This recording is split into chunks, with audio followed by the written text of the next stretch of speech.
Hello comrades, Commissar Bro here today with the Cold War mod, the Steam version, that's right, for today's Spotlight.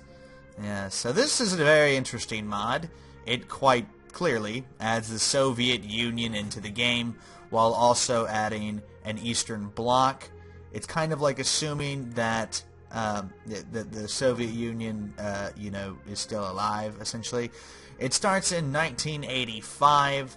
And I don't know how I feel about it. Not that it's not well designed. Obviously, it's very, very clearly designed well, with unique countries and so on, unique flags. And I'm always a big fan of people who take the time to put in that effort and make unique flags, and to make even just unique mods and so on.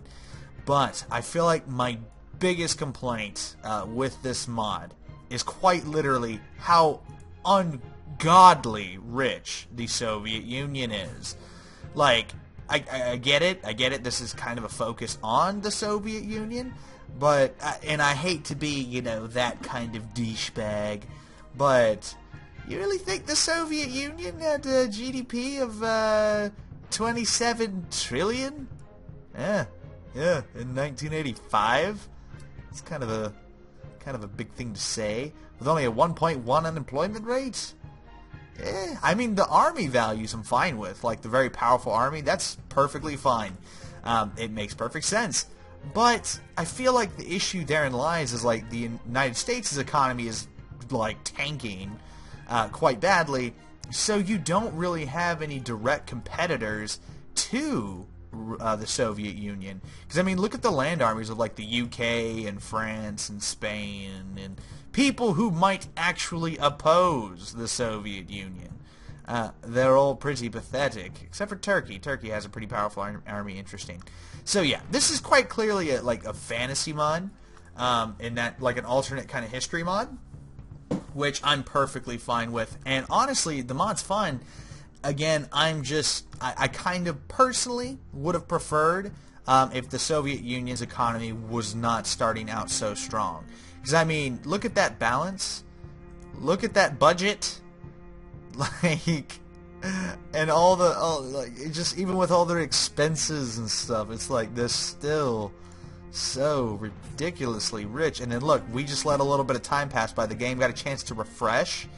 And look at that. There's got to be a global tax mod or something. Nope. Nope, it's all government controlled. So because of the government control, oh, Jesus. See, look, they own 80% of the market share on fossil fuels? That's just nonsense. And yeah, that's probably going to correct itself to a degree. 60% of the market on iron. Okay, so yeah, that's kind of my complaint with this mod. Aside from that, I think it's really fun. And it plays very well. It's been very well done. It just, the Soviet Union is just crazy OP from what I've seen. And it is a good thing, though. It's kind of adjusting itself over time. Again, I normally don't play as the Soviet Union. I play as everyone else. But yeah, it is kind of adjusting itself over time to kind of, I guess, still make it a little fair. But it's still, I mean, I don't know. You could drop that interest down to 0%. Your personal income tax, you could pretty much drop down to 0 and just like max out tourism and see how that works for you.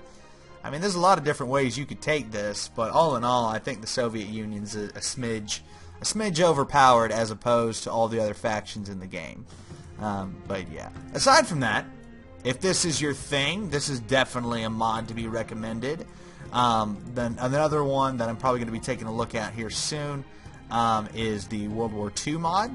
I'll probably take a look at the HDM mod, and a couple of other ones. If there is a mod in particular you want me to do a spotlight on, comment on the video. Let me know, so I have an idea of what you guys actually want to see in terms of the mods. There's not a whole bunch of mods, so we're chugging through the list pretty quickly here. So if there is something in particular you want to see, then let the old Commissar see it, and we'll go from there. But anyway, this has been Commissar Bro. Thank you so much for watching, and I'll see all you amazing people next time.